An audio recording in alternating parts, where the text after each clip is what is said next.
영이 주를 찬양합니다. 내 영이 주를 찬양합니다. 내 영이 주를 찬양합니다. 내 영이 주를 찬양합니다. 기뻐하라 기뻐하라 나의 영혼아 감사하라 손을 들고 송축하라 주를 향해 외치라 기뻐하라 나의 영혼아 감사하라 손을 들고 송축하라 나의 영혼 기뻐하라 나의 영혼아 기뻐하라 나의 영혼아 감사하라 손을 들고 송축하라 주를 향해 외치라 기뻐하라 나의 영혼아 감사하라 손을 들고 송축하라 우리 계속해서 찬양합니다. 존귀오 존귀하신 존귀오 존귀하신 주 감사 찬양과 경배 다 받으실 주님 존귀오 존귀하신 주 감사 찬양과 경배 다 받으실 주님 찬양 할렐루야 보좌 위 어린 양께 우리 경배하며 영광 돌리네 오 할렐루야 우리 왕께 영광 주는 승리의 용사 오만유의 주 우리 처음부터 고백합니다. 존귀오 존귀 존귀오 존귀하신 주 감사 찬양과 경배 다 받으실 주님 존귀오 존귀하신 주 감사 찬양과 경배 다 받으실 주님 찬양 할렐루야 보좌 위 어린 양께 우리 경배하며 영광 돌리네 오 할렐루야 우리 왕께 영광 주는 승리의 용사 오만유의 주 찬양 할렐루야 찬양 할렐루야 보좌 위 어린 양께 우리 경배하며 영광 돌리네 오 할렐루야 우리 왕께 영광 주는 승리의 용사 오만유의 우리 한 번 더 고백합니다. 찬양 할렐루야 찬양 할렐루야 보좌 위 어린 양께 우리 경배하며 영광 돌리네 오 할렐루야 우리 왕께 영광 주는 승리의 용사 오만유의 찬양 할렐루야 찬양 할렐루야 보좌 위 어린 양께 우리 경배하며 영광 돌리네 오 할렐루야 우리 왕께 영광 주는 승리의 용사 오만유의 주님 아멘. 우리 주님께 영광의 박수 올려드립니다. 아멘.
고백합니다. 예수 사랑합니다. 예수 사랑합니다. 사랑합니다. 온 마음 다하여 오직 주님 한 분만 간절히 더 원하. 넘쳐나네 넘쳐나네 넘쳐나네. 주를 향한 내 속에 갈망이 주님께로 날 이끌어 주소서. 주님을 더 원함. 넘쳐나네 넘쳐나네 넘쳐나네. 주를 향한 내 속에 갈망이 주님께로 날 이끌어 주소서. 주님을 더 원. 우리 마지막으로 고백합니다. 넘쳐나네 넘쳐나네 넘쳐나네. 주를 향한 내 속에 갈망이 주님께로 날 이끌어 주소서. 주님을 더 원합니다. 우리 이 시간 함께 기도할 때 이렇게 기도하며 나아가기 원합니다. 주님, 내가 다른 것이 아니라 온전히 주님의 사랑만을 바라보며 나아가기 원합니다. 주님 한 분만을 더 간절히 원하며 나아가기 원합니다. 이 시간 이 마음 갖고 주님의 이름 부르시며 함께 통성으로 기도하며 나아가겠습니다. 주여, 주님 이 시간 주님의 사랑하는 마음을 갖고 이 시간 주님 앞에 모였습니다. 주님, 우리가 단절히 더 원하는 것은 다른 것이 아닌 온전히 주님을 향한 그 마음과 주님을 향한 그 사랑을 더 간절히 원하며 나아가기 원합니다. 다른 것을 바라보며 나아가는 것이 아니라 온전히 주님만을 간절히 바라보며 나아가는 우리의 삶이 될 수 있도록 인도해 주시고, 이 시간을 통해서 주님 앞에 더욱더 간절히 나아가는 주님의 사랑만을 바라보며 나아가는 우리의 사랑이 될 수 있도록, 우리의 모든 예배가 될 수 있도록 인도해 주시고 주님 붙잡아 주시옵소서.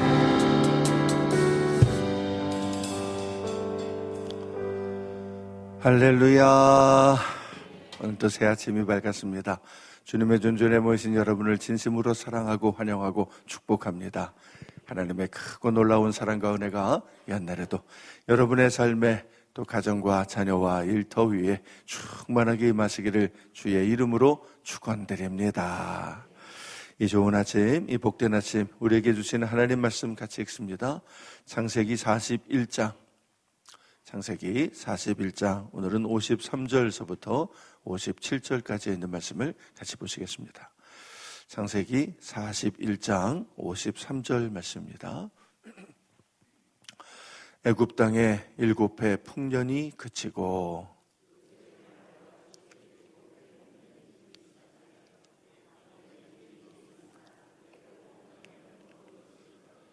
애굽 온 땅이 굶주림에 백성이 바로에게 부르짖어 양식을 구하는지라. 바로가 애굽 모든 백성에게 이르되 요셉에게 가서 그가 너희에게 이르는 대로 하라 하니라.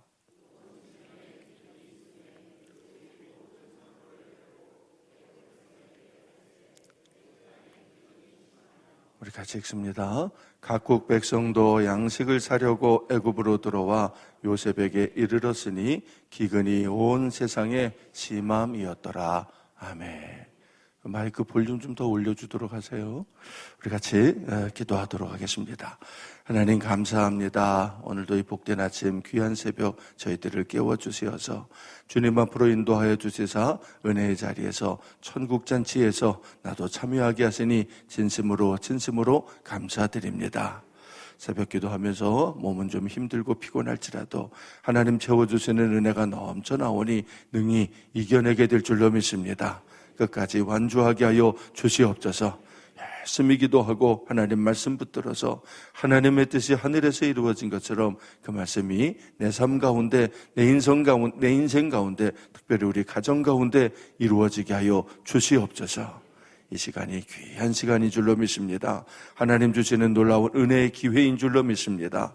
이 기회에 잘 붙들어 반드시 은혜 받고 변화되게 하여 주시옵소서. 오늘도 많은 분들이 애쓰고 수고하시는데 하나님 꼭 기억하여 주시옵소서.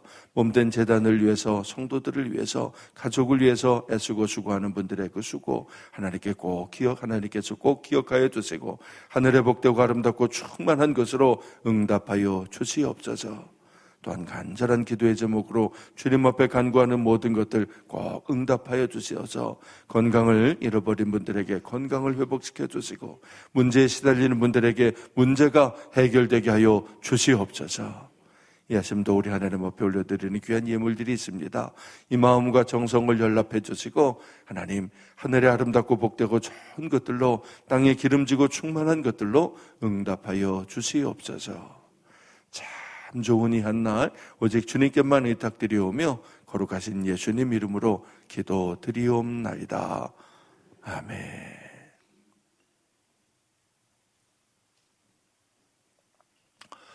예전에 정확하게 말하면 1948년도에 있었던 일입니다.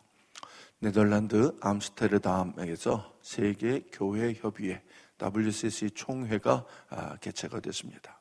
이제 WCC 총회, 이 세계교회협의회가 모이면 세계 각국의 이 교회 지도자들, 많은 목사님들이시죠? 목사님들이 이제 다 모여서 회의를 하십니다.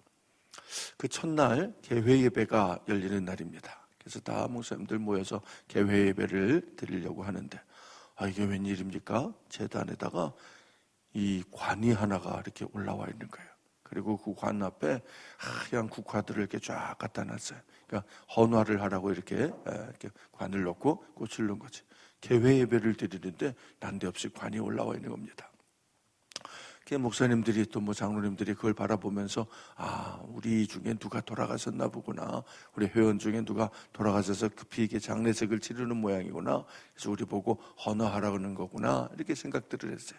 그래서 한 분 한 분 나가서 이제 헌화를 이렇게 쭉 줄 서서 하는데 헌화를 하는 분들이 깜짝 놀랍니다. 이게 관, 서양의 장례식은 우리는 이제 관을 직접 앞에다 놓고 헌화하지는 않는데 이제 영정과 사진만 놓고 이렇게 합니다만 서양에서는 실제로 이 장례식 아침이 되면 관을 놓고 그 위에다가 시신도 이렇게 탁 모셔놓고 꽃으로 장식하고 그래서 그 마지막으로 시신을 한 번씩 보고 갈 수 있도록 이렇게 장례식을 하곤 하거든요. 그래서 꽃을 가지고 가가지고 이렇게 헌화를 하면서 관을 이렇게 들여다보게 돼 있는데 들여다보는 사람마다 깜짝 놀란 거예요. 왜냐하면 그 관 안에는 시신이 있었던 게 아니라 거울이 놓여 있는 거예요. 큰 거울이 이렇게 딱 놓여있지. 이걸 들여다보니까 누구 얼굴이 보이겠어요? 자기 얼굴이 딱 보이는 거예요. 여러분, WCC 총회에서, 그 거룩한 세계교회협의회에서 개회 예배를 드리면서 왜 이런 일을 준비를 했던 것일까요? 굉장히 중요한 의미가 있는 거죠. 내 인생이 무엇인가, 나의 삶이 무엇인가를 돌아보자는 아주 깊은 뜻이 있다는 거죠. 사람은 누구나 다 죽는다는 것입니다. 그걸 이제 암시적으로 다 보여주는 거죠. 그렇습니다. 모든 사람에게는 다 그날이 옵니다. 그렇습니다. 나도 장례식의 주인공이 되는 그날이 반드시 오게 된다는 거죠. 그런데 중요한 건 그 죽음의 날을 맞이할 준비가 되어 있는가 하는 겁니다. 여러분, 사실 우리가 인생을 살아가면서 제일 힘쓰고 노력해야만 하는 일이 바로 그 일입니다. 죽음을 준비하는 거지요. 더 정확하게 말하자면 죽음 이후를 준비하는 것입니다. 더 정확하게 다시 한번 말하면 영생을 준비하는 것입니다. 왜냐하면 영생은 말 그대로 영원히 이루어지는 삶이기 때문에, 영원히 이어지는 삶이기 때문에 그렇습니다. 그런데 그 영생의 삶, 영원한 삶은 지금 여기서 내가 어떻게 준비를 하느냐에 따라서 완전히 달라질 것이기 때문에 그렇습니다. 그것도 영원히 달라집니다. 사랑하는 성도 여러분, 어떻습니까? 여러분은 그 영생을 잘 준비하고 계십니까? 알고 보면 우리 예수님께서 이 세상에 오신 가장 중요한 이유가 바로 이것이지요. 우리에게 영생을 준비시키려고 오신 겁니다. 예수님이 당신이 길이요 진리요 생명이다 말씀하셨는데 무슨 길이고 무슨 진리고 무슨 생명이라고 그러셨습니까? 아버지께로 가는 길, 나로 말미암지 않고는 아버지께로 올 자가 없느니라 말씀하신 그 길이요 진리요 생명인데, 중요한 건 아버지가 누구냐 그러면 생명의 주인이신 하나님이시라는 거죠. 영생의 주인이시라는 것입니다. 그래서 그 길은 영생의 길이고 그 진리는 영생의 진리이고 그 생명은 영원한 생명, 영생의 생명인 거지요. 그걸 주기 위해서 오셨다는 겁니다. 요셉이 애굽에 간 까닭도 사실은 마찬가지입니다. 거기 가서 무슨 노예살이나 하려고 간 거 아니고, 거기 가서 뭐 감옥에나 들어가려고 간 거 아니고, 그렇다고 총리가 돼서 부귀영화를 누리려고 간 것도 아니고, 사실은 흉년을 대비시키려고, 죽음을 준비시키려고 그곳에 갔다라는 겁니다. 이제 곧 흉년이, 극심한 흉년이 찾아올 텐데, 무시무시한 죽음의 날이 찾아오게 될 것인데, 그때 사람들을 살려내려고, 사람들이 멸망하지 않게 하려고 그곳에 간 것이다 라는 겁니다. 총리가 된 요셉은 곧바로 이집트 전역을 순찰하면서 곡식을 다 모아들이기를 시작했습니다. 어제도 말씀드렸지만 그러나 쉽지 않은 일이었을 겁니다. 요셉은 어떤 어려움이 있어도 자기에게 맡겨진 사명을 감당하는 일에 최선을 다했습니다. 하지만 어땠을까요? 대다수의 이집트 사람들은 그러는 요셉을 참 불만 가득하게 바라봤을 겁니다. 어떤 사람들은 한심하게 쳐다봤을지도 모르겠습니다. 아니 지금 이렇게 풍년의 시절인데 이렇게 좋은데 저 뭐 한다고 저런 짓을 하나? 무슨 흉년이 온다고 그러나? 풍년이 지금 몇 년째 계속되고 있는데요. 7년째 계속되는 풍년이 오고 있는데 흉년이 온다는 징조는 어디를 봐도 보이지 않는데 뭐 온다고 저렇게까지 저런 준비를 하고 있나? 저 사람 저거 좀 이상한 사람이라 아마 다들 그랬을 것입니다. 그러니 얼마나 말들이 많았겠어요. 하지만 요셉은 누가 뭐래도 열심히 자기의 일을 합니다. 곡식을 모으고 또 모으는 겁니다. 그 결과 요셉이 얼마나 많은 곡식을 모으게 되었는지 쌓아둔 곡식이 바다 모래같이 심이 많아 세기를 그쳤으니 그 수요가 한이 없음이었더라. 그래서 수요가 한이 없을 정도, 도저히 이제는 셀 수도 없을 만큼 많은 곡식을 모으게 됐다는 겁니다. 뭐 그러니 말하기 좋아하는 사람들은 그런 요셉을 또 얼마나 비웃었겠어요. 도대체 왜 저러는 거야? 쓸데없는 짓 하고 있잖아. 저만큼 모았으면 됐지 뭘 더 모은다고 그러는 거야? 왜 저러는 거야? 그래요. 그런 소리를 다 들으면서도 요셉은 묵묵히 자신의 일에 충실합니다. 왜 그렇습니까? 요셉에게는 분명한 믿음이 있었기 때문에 그렇죠. 무엇을 믿는 믿음입니까? 말씀을 믿는 거예요. 여러분에게 중요한 겁니다. 믿음은 말씀을 믿는 것입니다. 상황이 어떻든지 간에, 조건이 어떤지 간에 하나님이 말씀하셨다면 그 말씀이 그대로 될 것이라고 믿는 것, 그것이 믿음입니다. 하나님께서 7년 풍년이 지나가면 7년 흉년이 올 거라고 말씀하셨으니까 누가 뭐라 그래도 나는 그 말씀을 믿고 그 말씀을 붙들고 그 말씀에 순종하면서 준비하는 거지요. 그렇습니다. 그것이 믿음입니다. 그것이 진짜 신앙, 진짜 믿음입니다. 여러분, 상황에 따라 왔다 갔다 하는 것은 참된 믿음이 아닙니다. 조건에 따라 흔들리는 것도 진정한 믿음이 아닙니다. 하나님이 찾으시는 사람은 믿음이 있는 사람인데 하나님의 말씀을 믿고 흔들리지 않는 사람, 상황에 따라, 조건에 따라, 사람들의 말에 따라 왔다 갔다 하지 않을 수 있는 사람, 그 사람이 믿음 있는 사람이고 하나님은 그 사람을 찾으시고 그 사람에게 큰 은혜를 부어주십니다. 할렐루야. 과연 요셉은 하나님에게 큰 은혜를 받습니다. 그래요. 인생의 뜨거운 여름이 지나가고 났더니 풍성한 가을이 찾아오는데 요셉의 인생이 그렇게 찾아왔습니다. 늘 외롭기만 하던 요셉, 아버지 집을 떠난 이후로 한 번도 안락한 생활을 해본 적이 없는, 노예살이를 하고 감옥살이를 하고 늘 외롭고 힘들었던 그 요셉에게 하나님이 가정을 허락해 주셨습니다. 아리따운 아내를 주셨고 사랑스러운 자녀들을 주셨지요. 그렇습니다. 요셉에게 가정을 주신 것입니다. 여러분 꼭 기억하십시오. 이 가정이라고 하는 것은 하나님이 우리에게 주시는 너무너무 귀한 선물입니다. 세상에 그보다 더 중요한 것은 없어요. 내가 인생을 살면서 가정보다 더 소중한 것이 있다, 이러면 그건 인생이 잘못된 겁니다. 내 인생에 제일 소중한 건 가정이다. 하나님이 나에게 주신 가정이다, 그런 거예요. 그래서 그 가정이 얼마나 좋았는지, 이 가정을 이루고 살다 보니까 요셉의 마음이 위로를 받기를 시작합니다. 아픔이 씻겨지는 것을 느껴집니다. 그래서 요셉이 아들을 낳는데, 이제 첫 번째 아들을 낳았어요. 그 아들의 이름을 므낫세라고 지었어요. 므낫세. 여러분 참 희한한 이름이에요. 므낫세가 무슨 뜻이냐면 망각, 잊어버림, 그런 뜻이에요. 아들의 이름을 나놓고는 망각이라 잊어버림이라 이렇게 지은 거죠. 왜 그랬나 하는 얘기가 성경에 나옵니다. 우리 51절을 같이 읽어보겠습니다. 51절 시작. 요셉이 그의 장남의 이름을 므낫세라 하였으니 하나님이 내게 내 모든 고난과 내 아버지의 온 집의 일을 잃어버리게 하셨다 하며, 아버지 집의 모든 일들을 잊어버리게 하셨다. 아버지 집에서 겪었던 모든 일들, 그 집을 떠나면서 있었던 그 모든 일들을 잊어버리게 하셨다, 그 뜻이에요. 그러니까 여러분 이 뜻을 거꾸로 해서 바라보면 므낫세를 낳기 전까지는 요셉은 그 일을 잊었다는 거예요? 못 잊었다는 거예요? 못 잊었다는 거죠.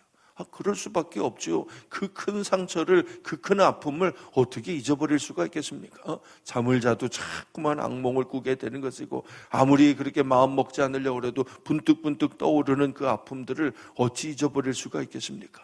아니, 친형제들에게 배신당해서 노예로 끌려왔던 그 충격, 그걸 요즘은 트라우마라고 그러잖아요. 그 트라우마라고 하는 것을 어떻게 씻어버릴 수가 있겠습니까?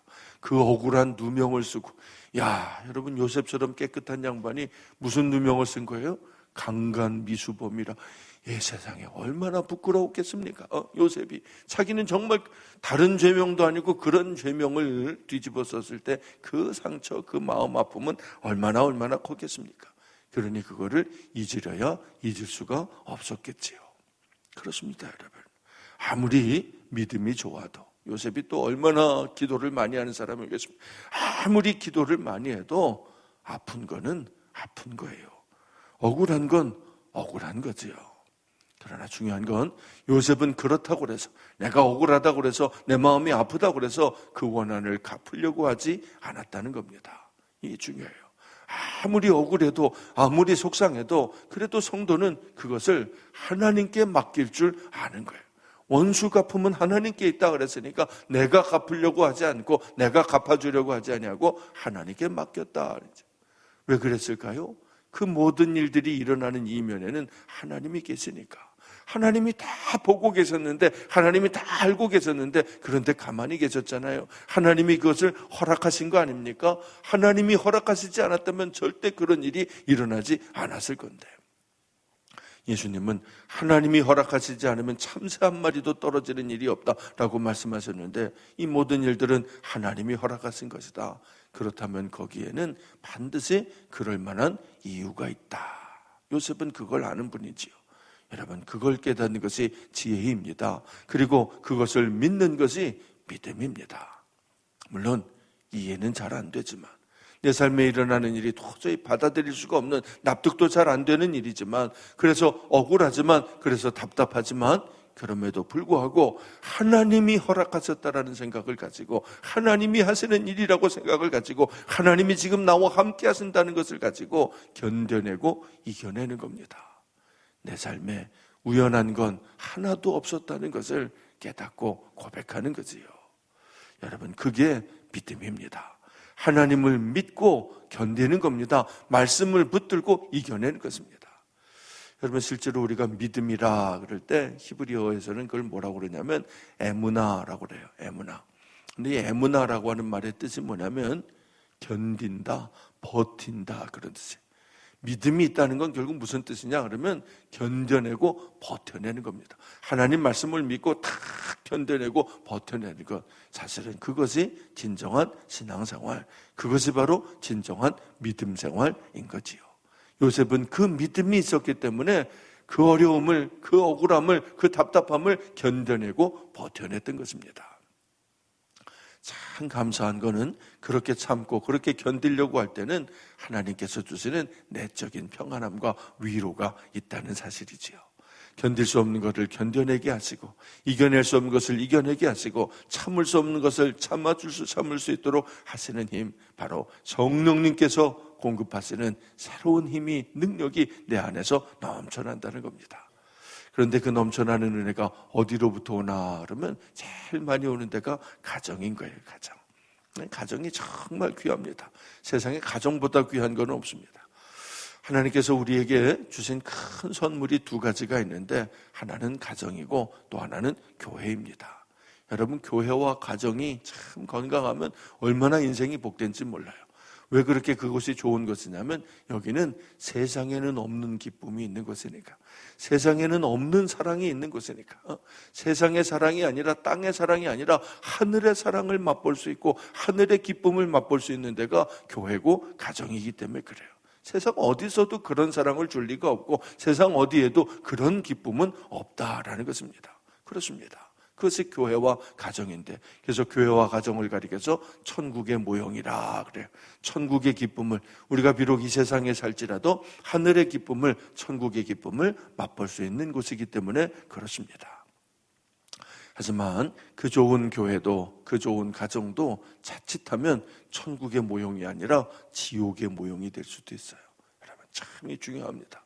교회가 천국같이 못하고 지옥같이 되는 이유가 무엇일까요? 교회의 머리이신 주님이 주인 되시는 것이 아니고, 교회의 머리가 주님이셔야 되는데 주님이 아니라 사람이 그 자리를 대신하게 될 때, 그때부터 그 교회는 지옥이 되는 겁니다. 여러분, 교회는 잘 지키셔야 돼요. 교회를 지킨다라는 건 물론 예배의 자리를 지키고 기도의 자리를 지키는 것도 참 중요한 것이지만, 이 교회의 머리가 누구셔야 되는 겁니까? 예수 그리스도. 하나님이 교회의 진정한 주인이 되셔야 된다. 그래서 여러분, 하나님이 주인이시라는 얘기는 예수님이 머리가 되신다는 얘기가 무슨 뜻이겠습니까? 주님의 뜻이 이루어져야 된다는 거예요. 그래서 그 교회가 하나님의 교회인가 사람의 교회인가는 누구 뜻이 이루어지는가 보면 알 수가 있는 거예요. 그 최종 결론이 그 교회가 순종하는 것이 하나님의 말씀에 순종하는 교회인가, 아니면 어떤 사람이, 그게 목사가 될 수도 있고 장로가 될 수도 있고 혹은 교회 전체의 어떤 회중이 될 수도 있고 그래요. 이것이 결론의, 무슨 모든 그 의논의 결론이 거기서 이루어진다면 그건 하나님의 교회가 아니에요. 사람들이 다 모여서 다수결로 투표해가지고 그대로 간다? 민주적이고 참 좋은 교회 같지만 그거는 민주적이고 좋은 교회인지는 몰라도 하나님의 교회, 주님의 교회는 명백히 아닌 거지요. 이해가 되시죠? 무슨 말인지. 교회는 주님이 주인이 되셔야 된다. 그래야 하나님의 뜻이 이루어진다. 그거를 철저하게 지켜야 돼요. 회의를 우리가 안 할 수는 없지만 회의를 하는 이유도 사실은 누구 뜻을 알기 위해서 하는 겁니까? 하나님의 뜻. 세상에서의 회의는 사람들끼리 모여가지고 그 의견을 수합해서 그 의견을 하나로 모으는 것이 세상의 회의라면, 교회의 회의는 그게 아니라 모여가지고 뭘 하는 거냐면, 내 생각에는 이것이 하나님의 뜻입니다, 내 생각에는 저것이 하나님의 뜻입니다 하면서 서로 하나님의 뜻을 의논하는 거예요. 이렇게 하는 게 하나님의 뜻일 것 같습니다, 저렇게 하는 게 하나님의 뜻일 것 같습니다, 그러는 거죠. 그래서 모든 회의가 하나님의 뜻이 무엇인가에 초점이 모아지게 될 때 그 교회는 하나님의 뜻을 따라가는 거예요. 하나님의 뜻이라면 내 뜻은 하나도 없고 내 뜻은 하나도 중요하지 않고 마음을 다하고 뜻을 다하고 힘을 다하고 목숨을 다해서 하나님을 사랑한다, 하나님의 뜻이 이루어지기를 원한다 라는 거지요. 할렐루야. 우리 교문교회는 그와 같은 교회가 되어야 될 줄로 믿습니다. 그러기 위해서 제일 중요한 건 내 뜻을 내려놓을 줄 알아야 되는 거예요. 왜 교회가 하나님의 교회가 되지 못하고 사람의 교회가 되느냐 하면 자기 뜻을 안 내려놓으니까 그런 거예요. 여러분, 내가 담임 목사인데 내가 내 뜻을 막 고집하고 있으면 이게 하나님의 뜻이 이루어질 수가 있겠습니까? 내가 막 고집 부리고 있으면 누가 나를 꺾을 수가 있겠습니까? 설령 꺾는 사람이 생긴다고 해도 얼마나 상처가 남고 얼마나 큰 아픔들이 있겠습니까? 그렇습니다. 목사만 그렇습니까? 장로님들이 자기 뜻을 주장하면서 이거는 절대로 굽힐 수가 없어 하면서 그걸 고집하고 들어온다 그러면 그게 회의가 제대로 될 수가 있겠습니까? 그런 마음을 가지고 하는 회의가 하나님의 뜻을 이룰 수 있는 회의가 되겠느냐 말입니다. 그러니까 이건 굉장히 중요한 얘기예요. 교회를 지킨다라고 하는 것은 내 뜻을 버려야 되는 거예요. 누구든지 나를 따르기를 원한다면 자기를 어떻게 하고 부인하고 자기 십자가를 지고 자기를 부인해야 되는 거죠. 교회는 절대 자기를 주장하는 데가 아닌 겁니다. 그래야 교회가 천국이 되는 거지요. 근데 교회만 그런 것이 아니라 가정도 마찬가지예요. 가정이야말로 진짜 지옥이 되기 쉬운 것인데 왜 가정이 지옥이 되는 것일까요? 하나님의 뜻이 아니라 자기 뜻을 이루려고 그러니까. 여러분 가정도 마찬가지입니다. 남편은 누가 만나게 하신 분이라? 하나님이 만나게 하신 분이라. 아멘이십니까? 내가 좋아서 만난 사람이 아니라 내가 선택한 사람이 아니라 내 남편도 내 아내도 하나님이 내게 짝지어 주신 사람이라는 거예요. 그래서 우리가 결혼식을 할 때 목사님들이 성원 선포를 하게 되면 맨 마지막에 해주는 말이 하나님 말씀이지요. 하나님이 짝지어 주신 것을 누가 나누지 못한다. 사람이 나누지 못한다. 사실은 결혼식은 그 선언 때문에 하는 겁니다. 이 결혼은 누가 짝지어 주신 것이라 하나님이 짝지어 주신 것이라. 이걸 모르니까 그냥 서로 자기들이 눈 맞아서 됐는 줄 알고 자기들이 결혼한 건 줄 알고 자기들이 주인공인 줄 알지만 절대 그렇지 않다. 그래서는 천국이 이루어지지를 못한다. 가정이 천국이 되기를 원한다면 하나님이 만나게 하셨다라고 생각하는 거죠. 그래서 두 사람이 서로를 하나님이 짝지어 주신 사람이라고 생각하게 될 때 그 가정에 자녀들이 태어나는데 이 자녀들 역시도 누가 주신 것이라? 하나님이 주신 것이라. 주신 것이 아니에요. 맡겨주신 것이지. 하나님이 당신의 자녀를 내 자식이 아니에요. 하나님의 자녀예요. 나는 우리 아이들 어렸을 때 맨날 내가 그 소리를 해줬어요. 나는 니네 진짜 아버지가 아니라 니네 진짜 아버지는 따로 계신다. 어렸을 때는 눈이 동그래가지고 듣다가 나중에는 내가 하도 그러니까 들은 척도 안 하더라고요. 애들이. 근데 사실이거든요. 나는 진짜 아버지가 아니고 나는 그저 육신의 아버지일 뿐이고 그 아이들의 진짜 아버지는 누구십니까? 하나님 아버지. 하나님 아버지. 너네 진짜 아버지는 하나님 아버지, 하늘 아버지시다. 이 얘기를 나는 계속해서 해줬던 것이죠. 그렇습니다. 그 생각을 가지고 자녀를 양육하셔야 되는 거예요. 하나님 아버지, 얘 뒤에는 하나님이 있는 거예요. 내 자식이라고 내 마음대로 하는 것이 아니라 얘 뒤에는 하나님이 주신 귀한 선물인데 야, 하나님이 선물을 주셨으면 그걸 함부로 쓸 수 있겠습니까? 여러분 옛날에 임금님이 뭘 하사해 줬다면 그 물건 함부로 쓰는 사람이 어디 있습니까? 하물며 하나님이 내게 맡겨두신 자녀인데 이걸 함부로 대하면 안 되는 거지요. 하나님의 뜻대로 나에게 맡겨주신 이유는 잘 양육하라고, 기도하라고, 축복하라고, 그래서 하나님 마음에 맞는 사람으로 키워내라고 나에게 맡겨주신 것이니 잘 양육하는 거지.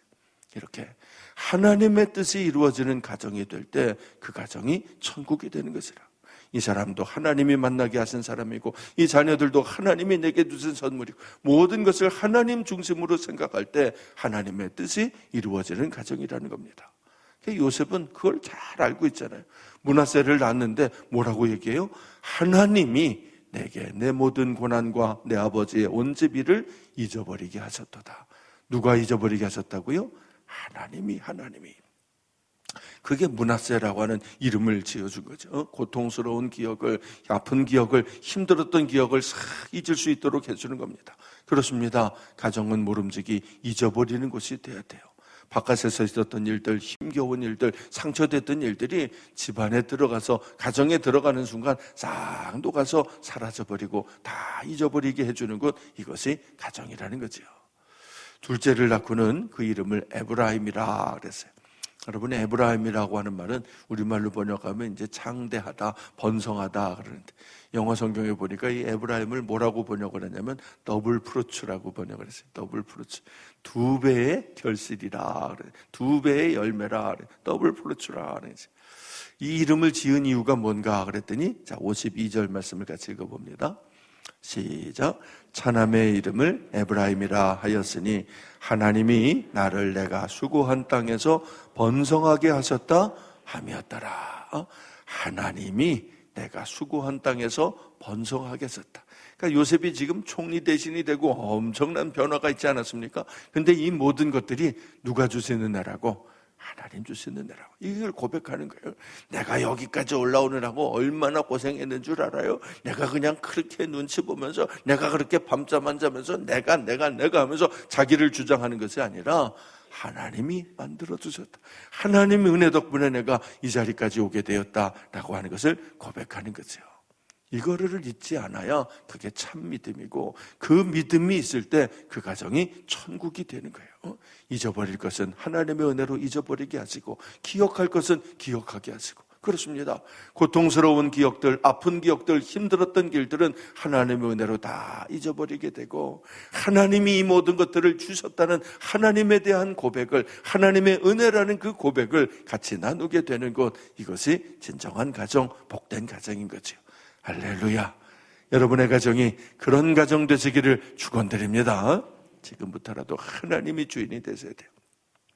우리 교회는 어떻게든지 하나님이 주인 되시는 교회를 끝까지 지켜가야 되는 것이고, 할렐루야. 이것이 우리 사명인 줄로 믿습니다. 하지만 그렇다고 해서 맨날 가정에만 있을 수는 없잖아요. 맨날 교회에만 있을 수는 없잖아요. 지금 모여가지고 우리가 이렇게 좋지만, 언제 오늘 출근들 하실 분들은 또 출근도 하셔야 되고 세상에 나가셔야 될 거 아닙니까? 그런데 그렇게 나갈 때 내가 나가야 되는 이유를, 하나님이 내게 맡겨주신 사명이 무엇인가, 이거를 잘 기억하면서 나가셔야 되는데, 그 사명의 핵심이 뭐냐면, 여러분 요셉을 그렇게 훈련시키시고 그렇게 그 많은 과정을 겪게 하신 이유가 사실은 무엇 때문이라고 그랬습니까? 흉년이 있기 때문에 그런 거예요. 흉년이 있기 때문에. 오늘 우리에게도 마찬가지죠. 우리에게 사명을 맡겨주시는데, 우리에게 주신 제일 중요한 사명은 죽음 이후를 준비하게 하는 것이라. 너무너무 중요한 겁니다. 하나님이 왜 나를 구원하셨는가? 왜 나를 다른 사람들보다 먼저 구원하셨는가? 왜 나를 오늘 이 자리에 앉게 하셨는가 할 것 같으면, 죽음 이후를 준비하게 하심이고, 다른 사람들에게도 그것을 알려주게 하시기 위함이라.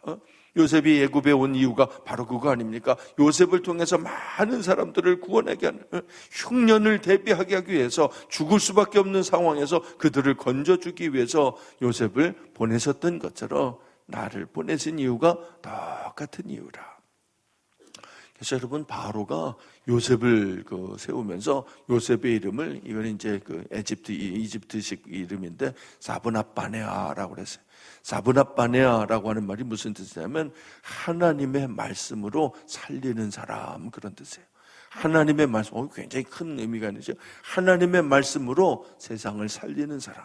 세상을 살리는 사람, 이게 신약으로 오면 구세주가 되는 거 아닙니까? 세상을 구원하는 사람이라. 그러니까 요셉이라고 하는 사람을 그곳에 보낸 이유가 사실은 그리스도의 모형으로, 예수님이 온 인류를 살리는 것처럼 사브낫바네아 요셉을 통해서 에집트를 살리고, 나아가 그 주변에 있는 사람들을 살려내기 위해서 보내신 것이다 라는 겁니다. 그런데 이거는 우리도 똑같다.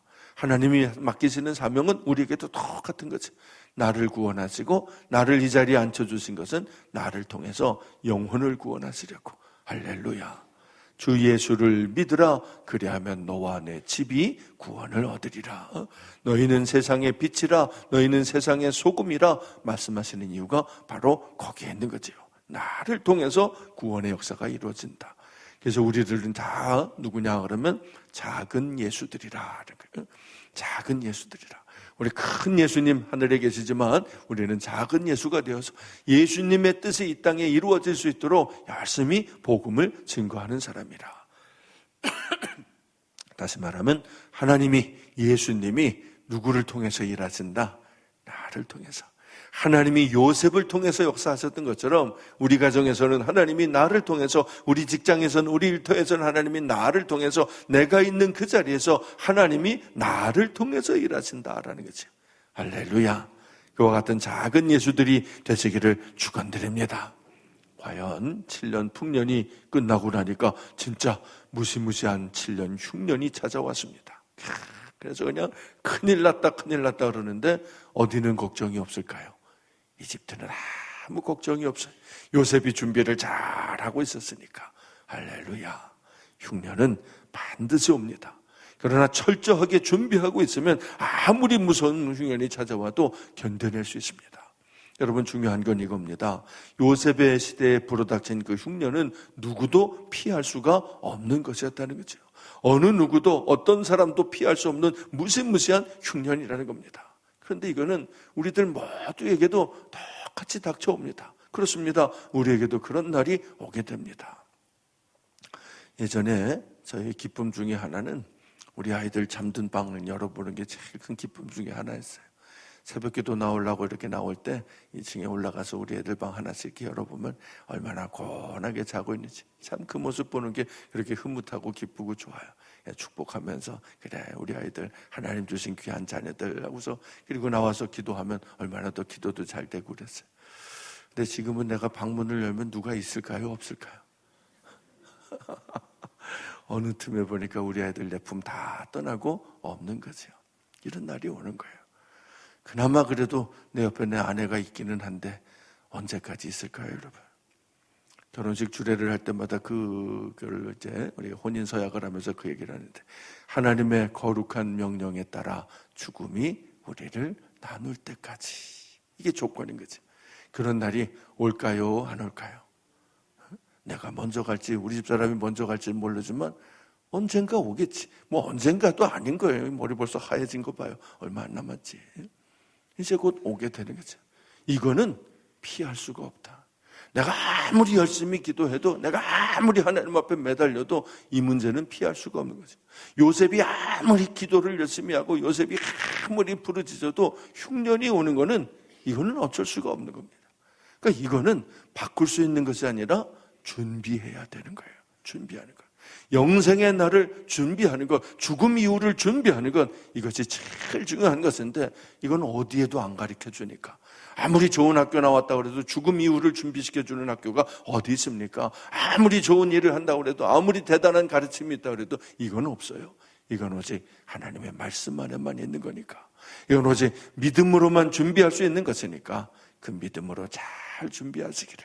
흉년은 반드시 온다는 걸 꼭 기억하시고, 인생의 흉년이 찾아오잖아요. 그건 막을 수 없는 것이라는 걸 아시고, 그러나 준비할 수 있다는 걸 기억하셔서 영생의 준비를 잘 하시는 지혜로운 우리 교문교회 우리 성도들, 그래서 그날이 닥쳐와도 기쁨을 빼앗기지 아니하고 하늘 소망, 천국 소망으로 다 승리하시는 거룩한 주의 백성, 주의 자녀들이 되시기를 주님의 이름으로 축원드립니다. 우리 함께 찬양하겠습니다.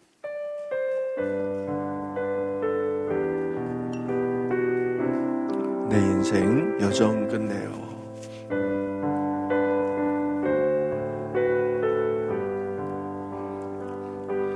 내 인생 여정 끝내요. 강 건너 언덕 이를 때 하늘문 향해 멀어리. 예수 인도하셨네. 매일 발걸음마다 예수 인도하셨네. 나의 무거운 죄 짐을 모두 벗고 하는 말, 예수 인도하셨네. 이것이 맡길 인생을 허덕이면서 갈 때에 시험과 환난 많으나 예수 인도하셔. 아멘. 매일 발걸음마다 예수 인도하셨네. 너의 무거운 죄 짐을 모두 벗고 하는 말, 예수 인도하셨네.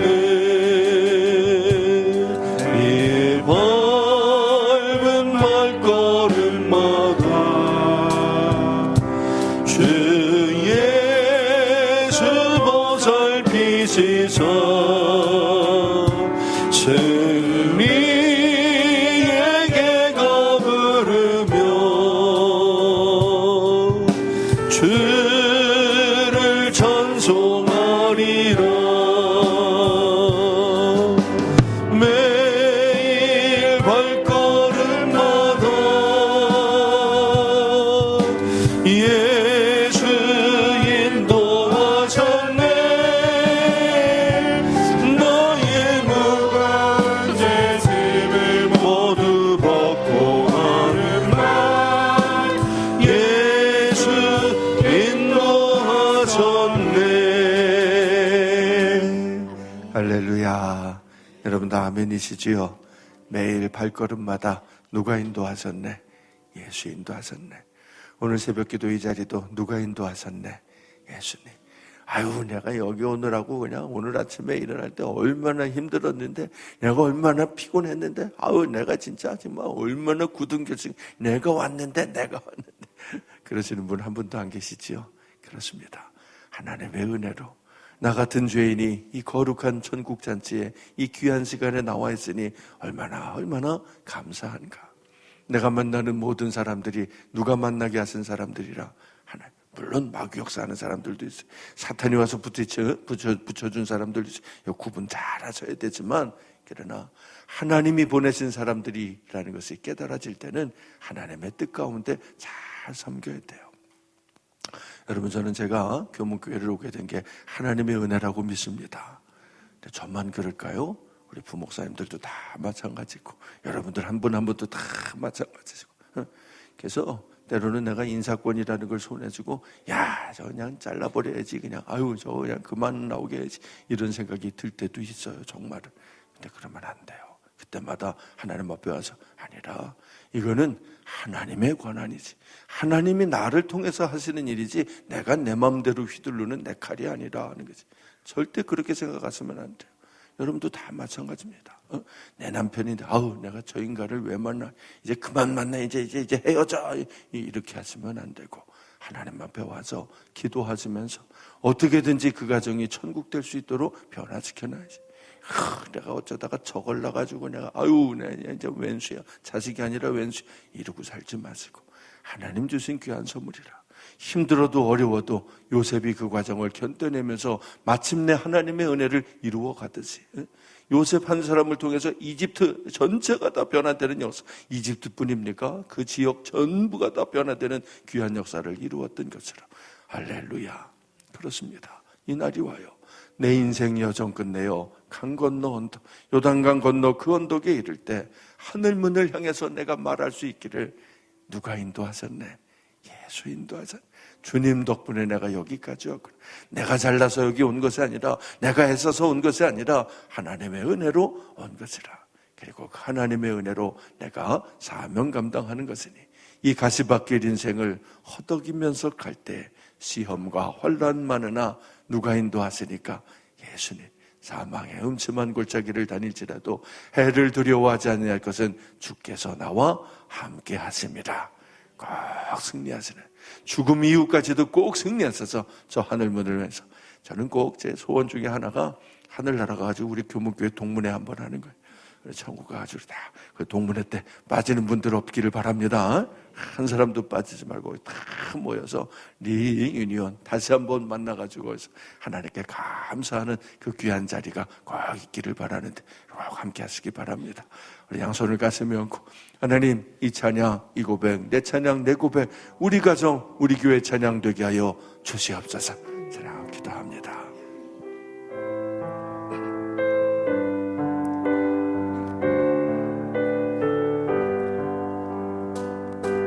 내 인생 여정 끝내요. 강 건너 언덕 이를 때 하늘문 향해 말하리. 예수 인도하셨네. 매일 발걸음마다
인도하사 아멘.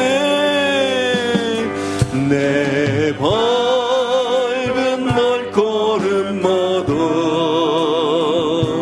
주 예수 보살피시 아멘. 승리의 길 걸으며 주를 찬송한 아멘. 우리 두 손 들고 매일 발걸음마다 예수 인도하셨네. 나의 무거운 죄짐을 모두 벗고 하는 말 예수 인도하셨네. 매일 발걸음마다 매일 발걸음마다 예수 인도하사 아멘. 나의 무거운 죄짐을 모두 벗고 하는 말 예수 인도하. 우리 한 번만 더 쳐요. 매일 발걸음마다 매일 발걸음마다 예수 인도하셨네. 나의 무거운 죄짐을 모두 벗고 하는 말 예수 인도하셨네. 하나님이 믿음이 고백이 나의 믿음 내 고백되게 하여 주셔서 내 남은 생에 죽음의 날을 잘 준비하게 하여 주시옵소서. 죽어가는 영혼 살려내는 사명 끝까지 감당하게 하여 주시옵소서. 우리 주여 삼창과 같이 기도합니다. 주여 주여 주여. 하나님 감사합니다. 나를 구원하여 주시고 나에게 영생의 소망을 주시고 하늘 소망 하늘 꿈을 주셨으니 감사합니다. 아버지 하나님 나를 인도하신 분이 주님이신 것을 고백하오니 이하시 하나님의 뜻을 따라 살게 하여 주옵소서. 우리 교문재단 하나님의 뜻이 이루어지는 거룩한 하나님의 교회가 되게 하여 주옵소서. 천국의 모형 되게 하여 주옵소서. 우리 가정 내 가정 하나님의 뜻이 이루어지는 귀한 가정 되게 하여 주옵소서. 주 예수를 믿으라 그리하면 너와 네 집이 구원을 받으리. 하나님 약속하셨사오니 그 말씀이 이루어지겠소. 내 가정 반드시 영원 구원받게 하여 주옵소서. 내 남편을 구원하고 내 아내를 구원하고 내 자식들을 구원하고 죽어가는 내 부모를 구원하고 내 형제자매를 구원하고 하나님의 뜻을 이루는 거룩한 천국에 모형될 수 있도록 붙잡아 주옵소서. 아버지 우리 교문재단은 우리 성도들은 하나님의 뜻만 이루어서 예수님의 인도하심을 따라가는 그 삶이 되게 하소서. 사망의 음침한 골짜기를 달릴지라도 해를 두려워하지 그 믿음 그 신앙이 내 믿음 내 신앙 되게 하여 주옵소서. 아멘 아멘 아멘. 주여 아멘. 주여 믿습니다. 주여 주여 주여.